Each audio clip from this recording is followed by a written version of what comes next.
Segundo dia seguido, o governo de Israel cobrou um pedido de desculpas do presidente Lula por ter comparado a guerra em Gaza ao extermínio de judeus no Holocausto.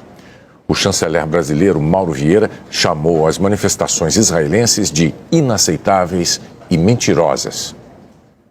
O chanceler israelense Israel Katz publicou a postagem no fim da manhã. Ontem ele disse que o presidente brasileiro era persona não grata.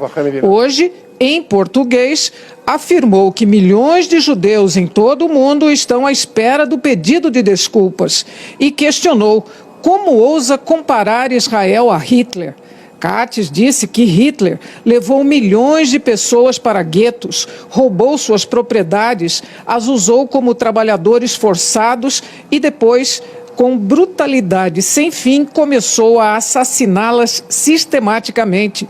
Primeiro com tiros, depois com gás. Uma indústria de extermínio de judeus de forma ordeira e cruel. O chanceler afirmou que Israel embarcou numa guerra defensiva contra os novos nazistas que assassinaram qualquer judeu que viam pela frente. Não importava para eles se eram idosos, bebês, deficientes.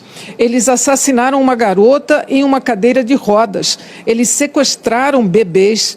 E acrescentou que, se não tivéssemos um exército, eles teriam assassinado mais dezenas de milhares. Israel Katz, então, reforçou a crítica a Lula.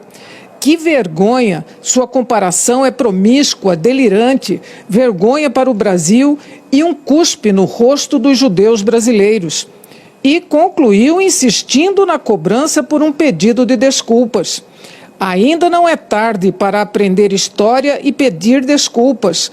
Até então, continuará sendo persona non grata em Israel.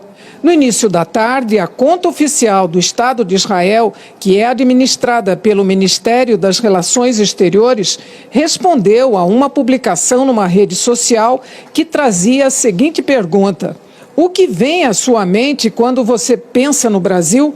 A resposta do Estado de Israel foi: antes ou depois de Lula negar o Holocausto? Horas depois, o ministro da Comunicação Social, Paulo Pimenta, publicou uma mensagem citando o chanceler de Israel e disse que Katz distribui conteúdo falso atribuindo ao presidente Lula opiniões que jamais foram ditas por ele. Paulo Pimenta afirmou que em nenhum momento o presidente fez críticas ao povo judeu, tampouco negou o Holocausto. E concluiu dizendo: isolado, o governo de Israel adota a prática da extrema-direita e aposta em fake news para tentar se reafirmar interna e internacionalmente. No Rio de Janeiro, o ministro das Relações Exteriores, Mauro Vieira, disse que manifestações do chanceler Katz são inaceitáveis e mentirosas, que a forma como o chanceler se dirigiu a um chefe de Estado de um país amigo é insólito e revoltante, que uma chancelaria recorrer à distorção de declarações e à mentira é ofensivo, grave e uma página vergonhosa da história da diplomacia de Israel. Mauro Vieira disse que a atitude do governo Netanyahu não reflete o sentimento do povo israelense e não está à altura da história de luta e de coragem do povo judeu. E que a amizade do Brasil com o povo israelense remonta à formação daquele Estado e sobreviverá aos ataques do chanceler israelense. Segundo Mauro Vieira, o ministro Israel Katz distorce posições do Brasil para tentar tirar proveito em política doméstica e lançar uma cortina de fumaça que encubra o que chamou de massacre em Gaza, onde 30 mil civis palestinos já morreram e a população submetida a deslocamento forçado e a punição coletiva.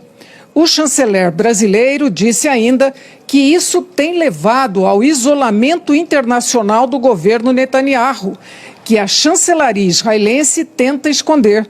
Mauro Vieira disse também que o embaixador de Israel em Brasília e o governo Netanyahu foram informados de que o Brasil reagirá com diplomacia, mas com toda a firmeza, a qualquer ataque que receber agora e sempre. Nos bastidores, os diplomatas brasileiros admitem que o presidente Lula errou ao citar o Holocausto e acabou por desviar o foco sobre o que está acontecendo em Gaza. Mas agora, segundo fontes diplomáticas do Itamaraty, Cates está tentando pautar a imprensa, procurando tirar o foco do tema do dia, a sessão de Haia que buscava um cessar-fogo em Gaza.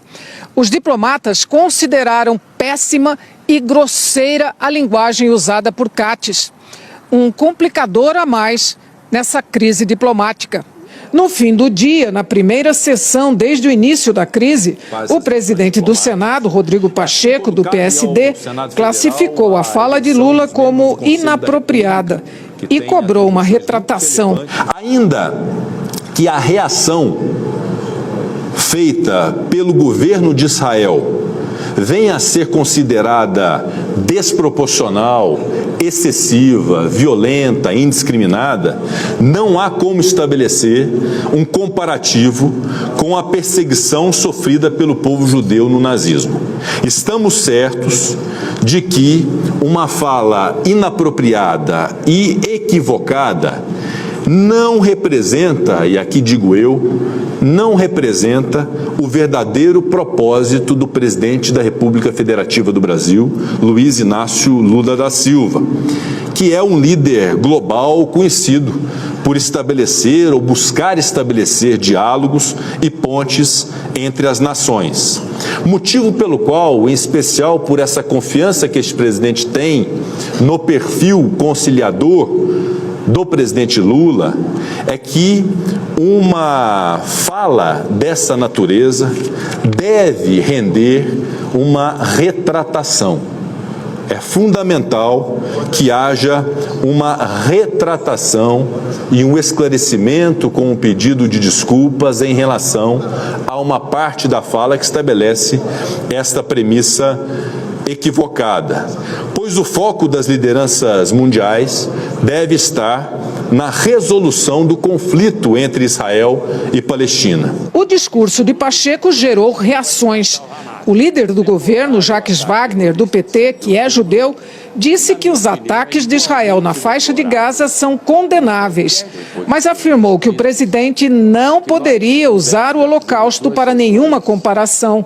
Sou amigo do presidente Lula há 45 anos e tive a naturalidade de ontem visitá-lo e dizer: não tiro uma palavra do que Vossa Excelência disse, a não ser o final, que, na minha opinião, não se traz à baila o episódio do Holocausto para nenhuma comparação, porque fere sentimentos, inclusive meus, de familiares perdidos naquele episódio.